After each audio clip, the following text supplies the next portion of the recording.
வணக்கம். நாம் டிவி 365 செய்திகள். நாம் டிவி 365 நேயர்கள் அனைவருக்கும் வணக்கம். நமது நாம் டிவி 365 ஐ உடனே சப்ஸ்கிரைப் செய்து நமது பதிவுகளை தொடர்ந்து காணுங்கள்.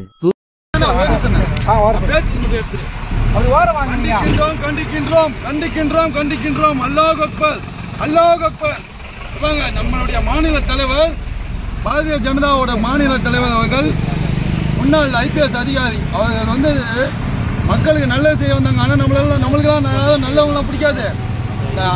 எலெக்ஷனுக்கு முந்தின நாள் ஓட்டுக்கு காசு கொடுக்குறாங்கல்ல, அவங்கள தான் நம்மளுக்கு பிடிக்கும். போலீஸ் சப்போர்ட்டோடையே சில நேரங்களில் இந்த திமுக அரசு அதை கோயம்புத்தூரில் நாங்கள் பிரச்சாரம் பண்ணியிருக்கோம். 15 நாள் பிரச்சாரம் பண்ணியிருக்கோம். எங்களுக்கு தெரியும். போலீஸ்காரங்களே சொன்னாங்க, சில போலீஸ்காரங்க பெரிய ரெஸ்டாரண்ட்டில் ரூமை போட்டுக்கிட்டு அங்கே இருந்துக்கிட்டு எல்லாருக்கும் பணத்தை கொடுத்து பணப்பட்டுவாடா பண்ணி திமுக ஜெயிச்சது இல்லாமல் அதிமுக நம்ம பாரதிய ஜனதாவுடைய மாநில தலைவர் IPS போலீஸ் துறையை விட்டுட்டு மக்களுக்காக சேவை செய்ய வந்தால் அவங்க எல்லார்கிட்டையும் கண்ணியமாக நடத்துக்கிறார். உங்களை மாதிரி நடத்துக்கிறார். ஆண்கள், பெண்கள், குழந்தைகள் எல்லார்கிட்டையும் கண்ணியமாக நடத்துக்கிறார். அந்த மாதிரி வாழை போய் ஆடை வெட்டி நீங்க பண்றீங்க. அது ஆட்டுக்குட்டியில் வராது, சிங்கக்குட்டி. அல்லாஹ் அக்பர், அல்லாஹ் அக்பர். நான் இந்த கலெக்டர்கிட்ட மனுவை கொடுத்துட்டு இவனுங்களை ஆடை வெட்டி அண்ணாமலை ஆட்டுக்குட்டி அப்படின்னு சொன்னானுங்கல்ல, அவனுங்களை கைது பண்ற வரைக்கும் விடவே மாட்டோம். இந்த போராட்டத்தோட இன்னைக்கு ஸ்டார்ட் ஆயிருக்குது. இனி வரும் காலங்களில் மாற்றுத்திறனாளிகளை வச்சோம், பெண்களை வச்சோம், முதியோர்களை வச்சோம். இதே செங்கல்பட்டு கலெக்டர் ஆபீஸ்ல நாங்க கண்டிப்பா செங்கல்பட்டு கலெக்டர் ஆபீஸ் மட்டும் இல்ல, நாடு முழுவதும் வச்சுட்டோம். நாடு முழுவதும் அண்ணாமலை அவர்களுக்கு ஆதரவாக நாங்கள் ஆர்ப்பாட்டத்தை கண்டிப்பாக வெடிக்க செய்வோம். ஆனால் நாங்கள் ஜனநாயக கடமையை தான் கட்டுவோம். அந்த மாதிரி மற்றவங்கள மாதிரி கல்ல விட்டு எதிர்த்து அந்த மாதிரிலாம் பண்ண மாட்டோம். தயவு செய்து கலெக்டர் அம்மா வந்தவன மனுவை கொடுத்துட்டு நான் போயிட்டே இருக்கிறீங்க. தயவு செய்துங்க. உங்களை மாதிரி ஒரு போலீஸ் அதிகாரியாக இருந்தவர், எளிமையான ஒரு நல்ல மனிதர். அவரை நீங்க இந்த தமிழ்நாட்டு மக்களுக்கு பிடிக்கலன்னு சொன்னா யாருக்குமே, நான் ஒரு இஸ்லாமிய, நான் என்னுடைய ஜனநாயக கடமையாற்றேன்.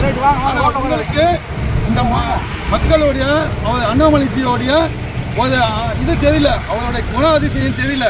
பணம் கொடுக்கறவன் இன்னைக்கு முக்கியமாயிட்டான்.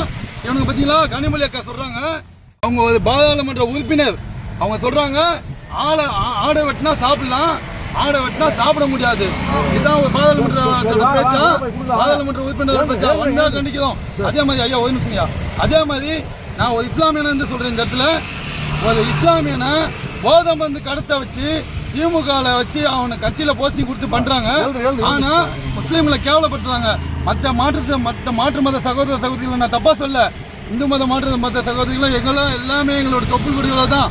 ஆனா தயவு செய்து சொல்றோம், நீங்க முஸ்லீம்களை வச்சு போதை மருந்து விற்கிறது, கள்ள நோட்டு அடிக்கிறது, இதெல்லாம் பண்ணிட்டு மொத்த பள்ளியும் முஸ்லீம்கள் மேல போடுறது, பாம்பு எங்கன்னா வச்சு விட்டு முஸ்லீம்கள் மேல போடுறது, இதையே இந்த திமுக அரசு வழியா சேர்ந்துட்டு இருக்கு. சாதிக் பாஷா எப்படி இருந்தாரு, இந்த மாதிரி ஒவ்வொரு விஷயங்களையும் தோணுனா உங்களோட வண்டவாளம் தண்டவாளத்தில் வரும். மீடியா கேட்கிற கேள்விங்களுக்கு உங்களால சரிவர பதில் சொல்ல முடியல. உங்களுக்கு மீடியா கேட்கிற கேள்வியே புரியல. நீங்க திமுக தலைவர், தயவு செய்து இந்த காணொலியை பார்த்த உடனே நீங்க தயவு செய்து உங்களோட பதவி விலகிடுங்க. அப்படி இல்ல உங்களுக்கு தானியம் தான் பாரதிய ஜனதாவோட கட்சியோட நேரடியா போட்டி போடுங்க. நன்றி, வணக்கம். இணைந்திருங்கள் நாம் டிவி 365 உடன். மீண்டும் ஒரு பதிவில் சந்திப்போம். இத்துடன் செய்திகள் நிறைவடைந்தன. மீண்டும் நாம் டிவி 365 செய்திகளில் சந்திப்போம். நன்றி, வணக்கம்.